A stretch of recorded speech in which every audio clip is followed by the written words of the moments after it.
Welcome to this video. Let's play the Caro-Kann again. So knight c3 was the move played earlier, but here we have the normal position, and bishop f5 is the way to go here, and we can play c5 if we like later on. What's best? Queen d7 or just taking on d3? I think I'll just take on d3 and play like a French kind of position without the bishop on c8. So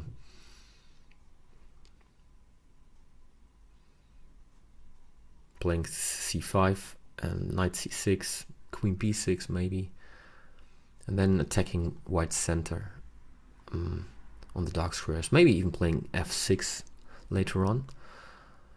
The bishop is not protected, so queen c7, f6 might also work, but let's attack the d4 pawn now. Oh, I think I don't know if this was so good. Queen b5 was maybe a good move. This was terrible. I mean, how can I play in a 50 minutes game such a quick move without thinking about the consequences of queen d3? Oh man. Okay, now I'm okay, I think, but before playing c5, knight f3 was too quick. I think he could have played queen b5, attacking c5, b7, or maybe even he could have played d takes c5, and I cannot take that easy, right? Although queen b5, knight d7, queen b7, rook b8. Okay, anyway, let's don't think too much about it. I'm attacking b2, I'm attacking d4.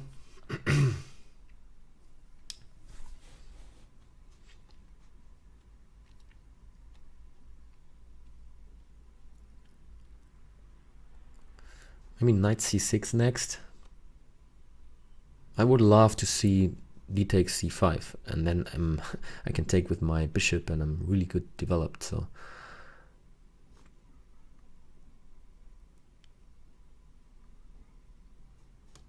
maybe queen b3 is a good move. This weakens dark squares. Okay, so I could just take here maybe, but let's put pressure on d4.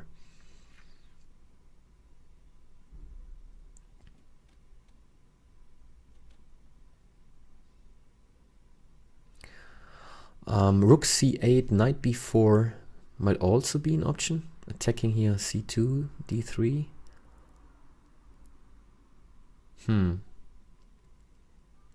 Knight e7, knight f5, also putting pressure on the d4 square again.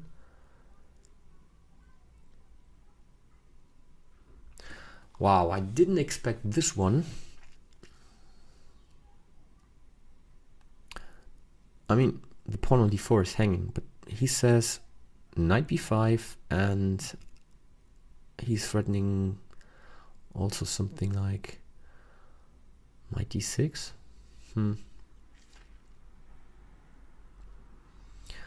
But he can also play bishop b4 after this move here.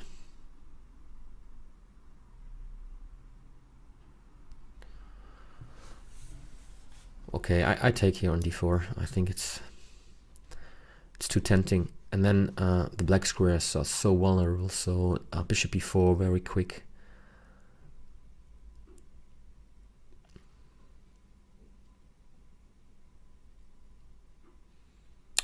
Knight b5. I can also play maybe even bishop c5, but I don't want him to play knight d6 here in this situation. Might be good.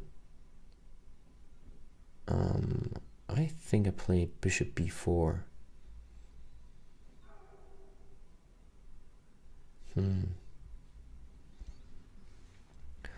Or what about something like knight b4? He cannot take on d4 with the queen.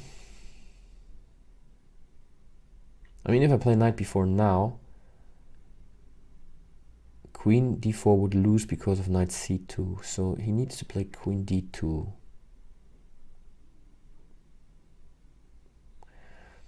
I can play rook c8 maybe first. Oh, you know what I play? I play the bishop move here. It's a check. If you play c3, I just take.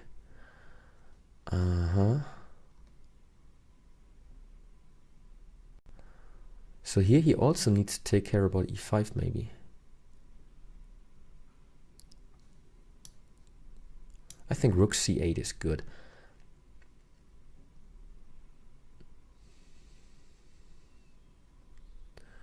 Okay, so what does he threaten? He wants to take on d4. But if he takes on d4, I take on d2. Let's say knight d4.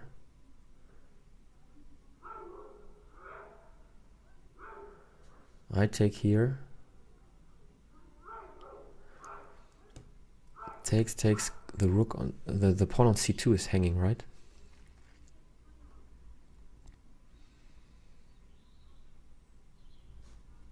Okay, I want to develop here.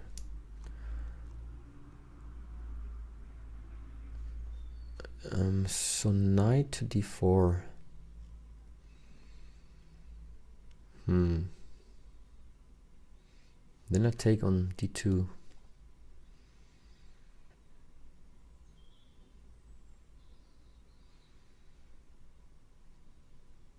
So he might get his pawn back on d4, but the pawn on c2 is loose.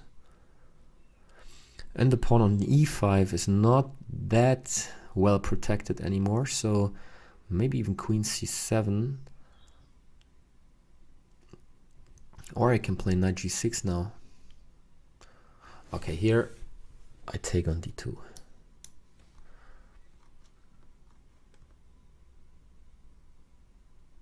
So, and now, how does he want to protect the pawn on e5?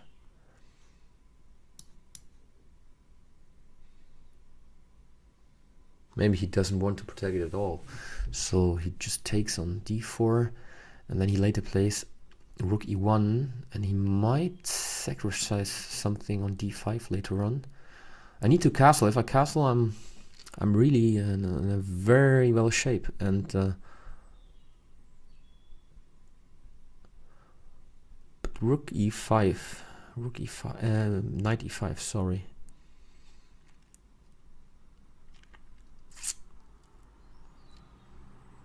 Knight e5 now.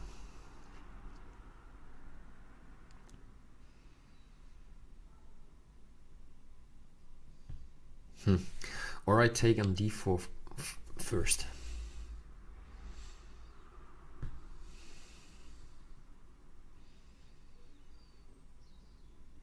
Then I have an well, let's say knight e5. Yeah, why not? I'll just take on e5, right?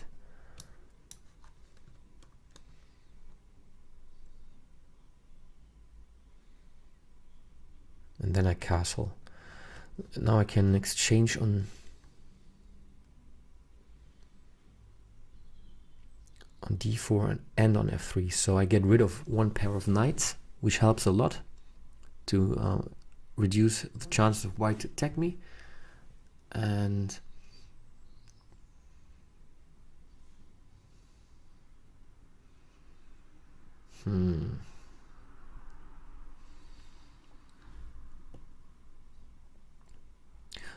I mean, a terrible blunder of white would be if I take on d4 and he takes back with the queen. I can just take on f3 with check, he takes back, and then the queen on d4 is hanging, but he won't do this. So after knight e4, he will just take on e5 with his knight, so I need to do something different maybe. But after knight e5, I could take on c2 with my rook, which is protected by the knight on d4, but this looks a bit shaky. So maybe I just exchange the knight on f3, and then I castle.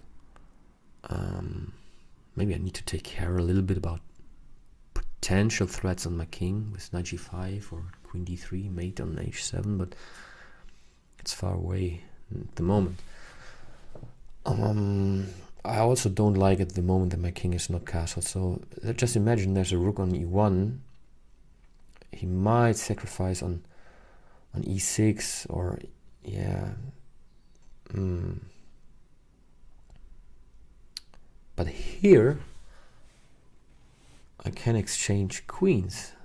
This is pretty cool. So just take here with check. He needs to react, and if he takes back with the knight, I just take here. If it, yeah, I mean, this is simply very good for me. So what can he do? Nothing. He needs to take back with the knight, otherwise the knight on d4 would be loose. So after this, I take on e3, and I have an excellent position.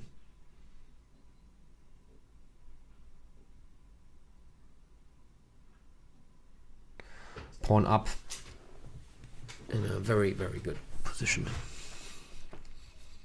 Yeah, he's thinking a lot, but there is no other move, I think. It was a check, so yeah, he just loses a piece. I just take here.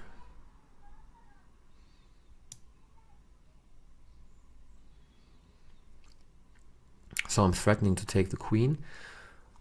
If the queens disappear off the board, there is no chance at all for white, but I mean, even if he keeps the queen, the potential threats are very, very low. I mean,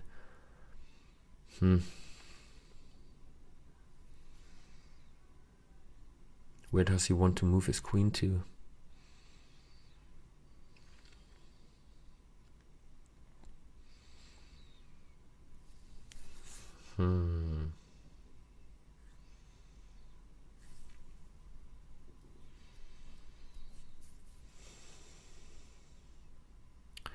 I can play knight a5 now.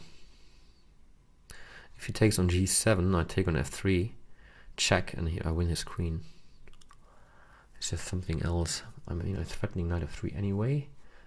If he plays this, also this move. Yeah, I also don't want to give him, you know, too many possible tricks afterwards, but let's say knight e5 and he just plays king g2.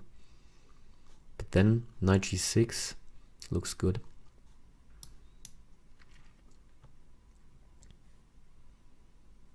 So now I'm attacking c2, I'm attacking f3, I'm threatening knight g6, which is a good square for the knight, controls the black squares here, so if he allows me to do so, I can play knight g6 and knight queen f4. I just want, yeah, this is losing, like this. This was one of the ideas of knight e5 to win the queen.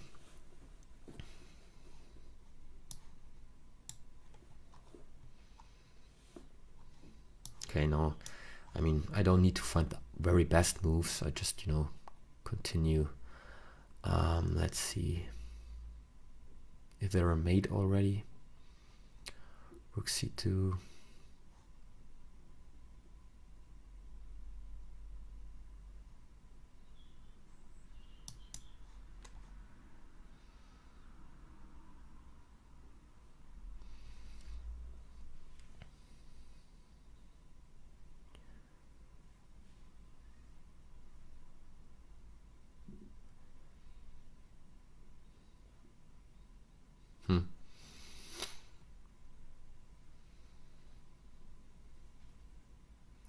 Maybe the easiest is simply queen c3 threatening a mate on d2, whatever he plays.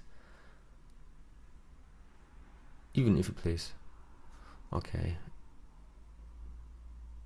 he may have left the game. Seems to be the normal way to do it here on the server, on the long games, just leaving without resigning.